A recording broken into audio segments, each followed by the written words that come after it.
end of life software, and almost all of you have this.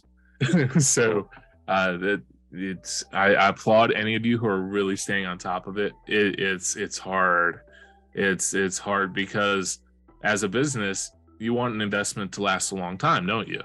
You want to, when you spend $10,000 on a server or $20,000 on a server, you expect it to last. However, there are constantly changes in software, and they're making it end of life, which means that they're not supporting it anymore. They're not patching it, and there's no upgrades available for it anymore. So what that means is if you have an end of life product, it's hackable. Any new exploit or vulnerability that's been made for that product, you can do nothing to defend yourself against it. So you're wide open on those products.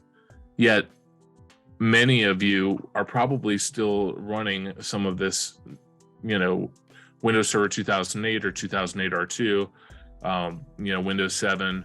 Those are common in almost every environment that I see, because there's some kind of system that you can't move off of, or there's some system that you've invested a lot of money in that you want to run until the wheels fall off. And you just need to understand that if you're not updating, and if you're not replacing that gear, if you're not replacing that server, now that's a huge cyber risk. That's a huge vulnerability to your network. So you have to weigh that risk. But I understand that there's a business case to running your old legacy stuff, especially if there's software that's not made anymore, has to run on this old stuff.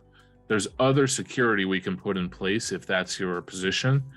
But you have to understand that there's nothing we can do about protecting that device once the attacker's in it, because it's unpatchable.